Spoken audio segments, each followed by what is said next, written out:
Welcome. Welcome viewers, you are watching Tube Science Learning. Tube Science Learning Academy official YouTube চ্যানেলে তোমাদের প্রত্যেককে স্বাগত জানাই। আজকে যে বিষয়টা নিয়ে তোমাদের সাথে আলোচনা করব, আমার মনে হয় এই মুহূর্তে দাঁড়িয়ে একটা সামান্য একটা আশার আলো। এবার তুমি বলতেই পারো যে ভিডিওটি দেখে স্যার কেমন করে বলছেন, আমি আজকে সেটাই তোমাদেরকে জানাবো। প্রথম কথা, আমি কিছুক্ষণ আগে একটা মানে বলা যেতে পারে আনন্দবাজার পত্রিকার একটা অনলাইনে, আর এই সময় অনলাইনে একটা আর্টিকেল দেখি। সেখানে বলা হয়েছে যে বিধানসভায় আমাদের মাননীয় মুখ্যমন্ত্রী তিনি এই ওবিসি কেসের ক্লারিফিকেশনসের প্রসঙ্গ নিয়ে কথা বলেছেন। তিনি বলেছেন যে ওবিসি কেস, দেখো ওবিসি কেস তো সম্পূর্ণরূপে সুপ্রিম কোর্টের বিচারাধীন এবং 3 মাসের মধ্যে সমস্ত রিপোর্ট বা ক্লারিফিকেশন জমা দেওয়ার কথা চলছিল। এবং তারপরে এই ওবিসি কেসের ইস্যুটাকে নিয়ে কিন্তু বিভিন্ন জায়গায় বলা যেতে পারে স্কুল কলেজ, যে সময় ভর্তি মানে বিশেষ করে কলেজে ভর্তি তথা অন্যান্য জায়গায় ধরো এএনএম জিএনএম এর এক্সামিনেশন, সরকারি চাকরির এক্সামিনেশন সব বন্ধ। 2026-এ কিন্তু আমাদের আবার ইলেকশনস আছে, তো সব দিক দিয়ে কিন্তু রাজ্য সরকার সম্পূর্ণরূপে কোণঠাসা অবস্থায় ছিল। তো এই কেস ওখানে বলা হয়েছে যে মোটামুটি 140 কাস্টকে কিন্তু অলরেডি ইনক্লুড করেছে। কে ইনক্লুড করেছে? আমাদের স্টেট। এবং মোটামুটি 50টা কাস্টকে নিয়ে কিন্তু অলরেডি ইন্সপেকশন চলছে এবং সেটাও কিন্তু খুব দ্রুত গতিতে বলা হবে এবং সেটা সুপ্রিম কোর্টের বিচারাধীন। সেটা বলবে কিন্তু হাইকোর্ট একটা অর্ডার দিয়েছে, সেই অর্ডারটাও খুব গুরুত্বপূর্ণ। আমি অর্ডারটা তো অত ডিটেল পড়িনি, আমি মোটামুটি যা বুঝেছি 2010-এর আগে বা সামথিং, যেটা আগে ভ্যালিডেট ছিল, যে সমস্ত কমিউনিটি, সে সমস্ত কমিউনিটিকে তোমার হচ্ছে ভ্যালিড বলে ঘোষণা করা হয়, তাদের নিয়েই আপাতত এইটা সম্ভব। ওবিসি তোমার হচ্ছে স্কুল কলেজে মানে কলেজে ভর্তি তথা পরীক্ষাগুলো সম্ভব।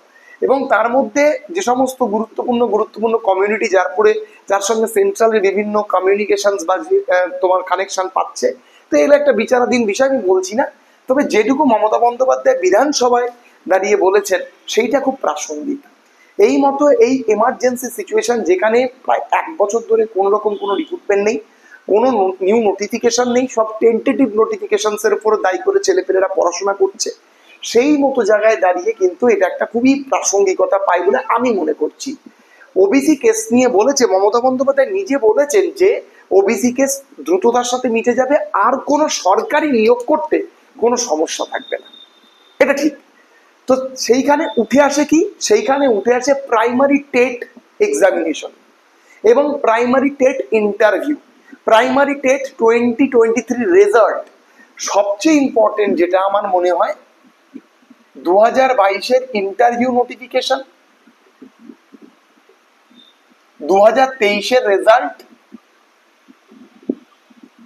2024-এর বা 25-এর বলা যেতে পারে আবার টেট এক্সাম।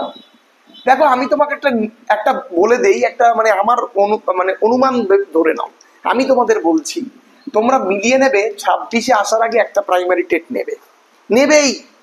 যেভাবে এসএসসি নিচ্ছে, সরকারের আর্থিক সংকুচিতা রয়েছে, আর্থিক সমন্বয় ঘটানোর জন্য সে কিন্তু ডেফিনেটলি একটা টেট এক্সাম নেবে, যেখানে 5-7 লাখ 8 লাখ ছেলে পেলে পরীক্ষা দিতে বসবে, ঠিক আছে? এবং তোমরা এটা মাথায় রেখো, আমি যারা ডিএলএডে ভর্তি হয়েছে, আমি প্রত্যেককেই বলছি। আর এটা ক্ল্যারিফাই হওয়ার সঙ্গে সঙ্গে 2023-এর রেজাল্ট আসবে এবং হতে পারে এই দুটোকে একসাথে ইন্টারভিউতে ডাকা হবে এবং ইন্টারভিউতে একটা ভালো ভ্যাকেন্সি কিন্তু আমরা কিন্তু আশা করতে পারি। প্রাইমারিতে একটা ভালো ভ্যাকেন্সি কিন্তু ইন্টারভিউতে আসার সম্ভাবনা আছে। তারপরে দেখো সব সেকেন্ড যে এক্সামিনেশনটার জন্য আসে, এটা হচ্ছে পিএসসি ক্লার্কশিপ এবং মিসলেনিয়াসে নিউ নোটিফিকেশন একবারে আসবে নিশ্চিত। তো ফলে যারা পড়াশোনা করছো তারা অবশ্যই পড়াশোনা করো নিশ্চিত, একবারে ফ্রেশ ভাবে।